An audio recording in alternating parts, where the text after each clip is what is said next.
Hi Pepsters, year 2 of Pep Talk continues, and today we have two celebrity athlete guests. Please welcome football stars Phil and James Younghusband. So guys, for the first question, what's it like growing up half Filipino and half British in Surrey, England? James? Because obviously we come here every year for vacation, and we love the Philippines so much we wanted to stay here. Really, Phil? Yeah, I think this is our home. When we were in England, we'd always say the only place you could ever live was the Philippines because we had a family here. But obviously growing up to an English father, Filipino mother, I think we got the best of both worlds. That's great. So yeah, got our dad's looks with a bit of our mum's looks. Would you say that you're more Filipino or more English? I think now I'd say I'm more Filipino now. Yeah. Okay, but when you were growing up? I'd probably say I was more English. Okay. Obviously when I was a young kid, speaking English slang on the streets with my friends and going to an English school.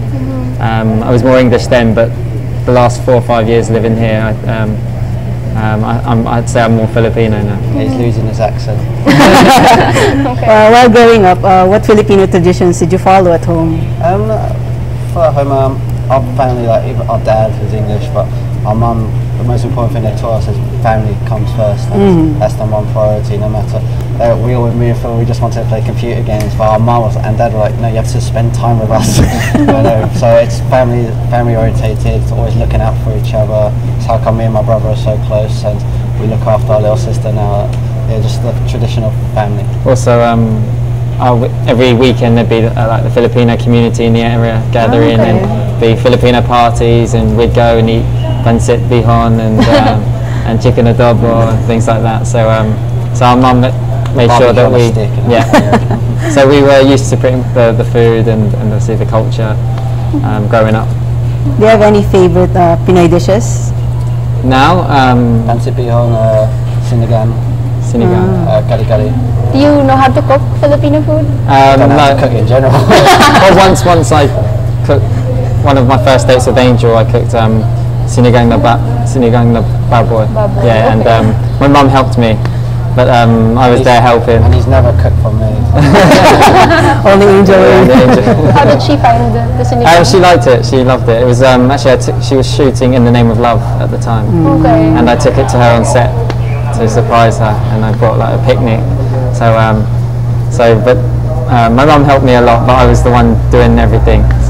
So my mum would just guide me, and I would do all the cooking. How is it like growing up in Malabon? You spent your summer vacations here. What are your memories of Malabon? The Watusi. Watusi? That's exactly what I was. So that was in January, or?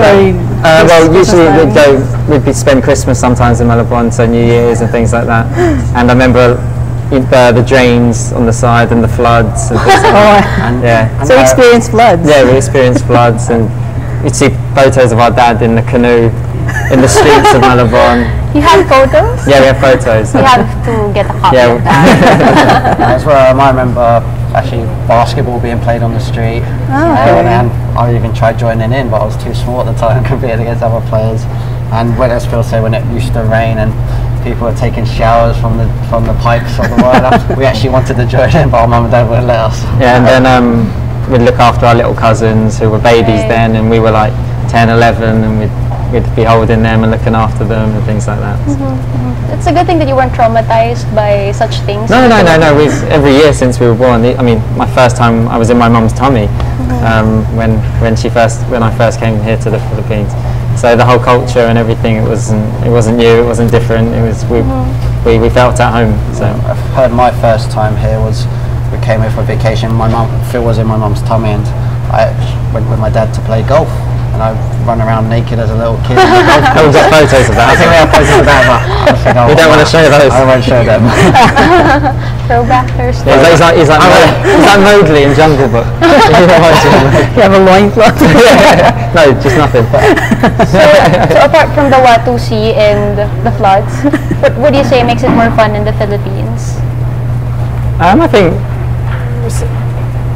I don't know, there's something that just pulls you towards the Philippines. I was speaking to some coaches and my teammates, and we were saying, like, although football's not developed the way we'd like it to, it's not, obviously, there's still things to improve. We were like, there's something that, even with Philippine football, that just drags you and wants you to keep helping improve and things like that.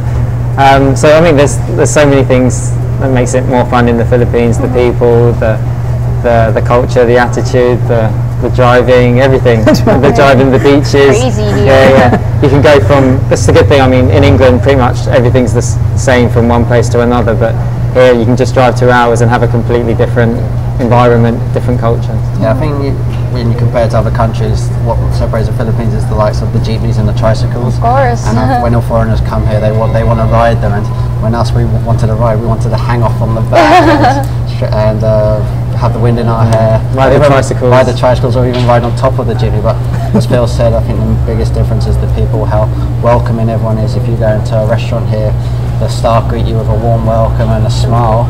Well, I won't name other countries I've been to, like they just want to get you in there, get your money and throw you out so they can get more customers in. So I think the people, that makes the big difference. Okay. You've had a lot of fun moments here in the Philippines, but it was also here when you experienced tragedy. How's it like since your mom passed away in 2011? How has it been so far?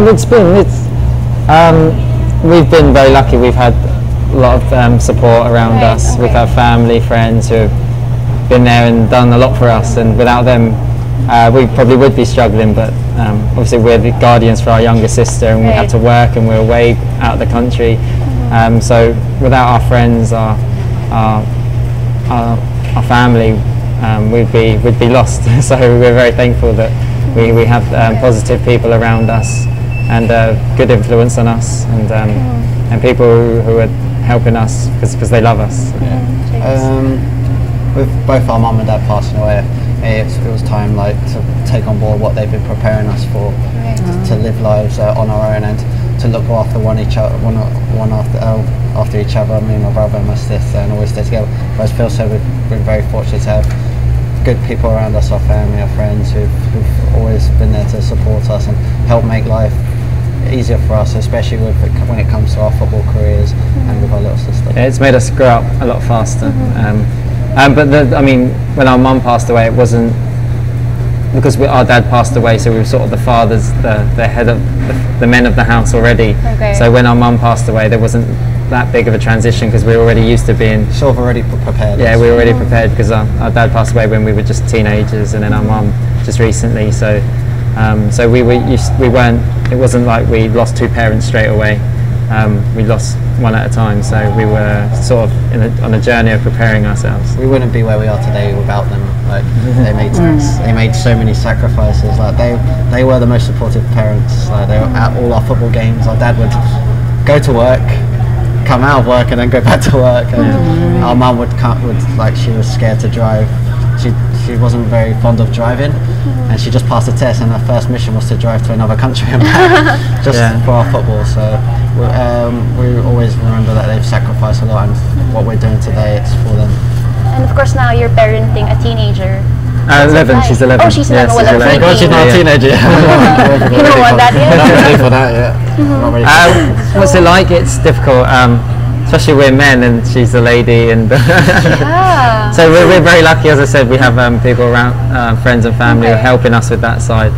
But it's a different mindset because obviously we can't treat her as our sister, and she can't treat us as her brothers, because we're her guardians, and it's a mixture of balancing. It's a balance of discipline and then letting her express herself and things like that. So it's quite difficult.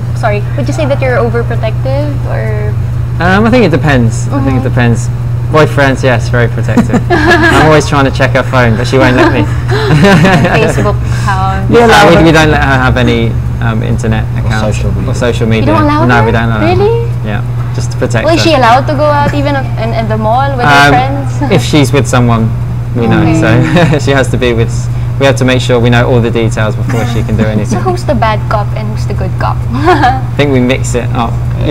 If we change roles now. I mean, she's getting smart. She's playing us against each other. So James said this, but Phil said this, but Kathy said. And then so James will be be the strict one, and then she'll run to me, and I'll be, oh, okay, it's okay. And then I'll be the strict one, and she'll run to James. Oh, feels like the other. You know, she's very smart, so that's one of the tricky things. Okay. Looking back in your childhood, who encouraged you to play football when you were young? Our dad. Our dad was.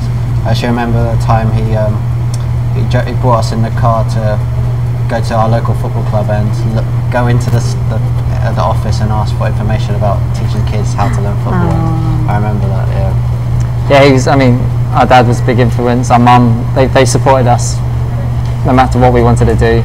Obviously, growing up in England where football's the biggest sport, everywhere you go it's football, in the streets and the malls. People are talking about football on the TV, it's football, so you sort of pretty much have to play football if you're growing up in England. What kids talk about in school. So yeah, I mean it's like sort of similar to showbiz here, you see it everywhere where you go, so you sort of get attracted to it, and it's similar with football in England, you get attracted to it because there's a lot of exposure for it. So you've played it since you were in high school? We played it since we were three or four. Three? Yeah, Wow. 3 or 4 we were playing. So we started very, very early. Yeah, and we weren't the best of players when we were younger. Okay. Just to I would like to say that we weren't the best, but probably better players when we were younger. But it was we developed differently, and we actually worked harder than others.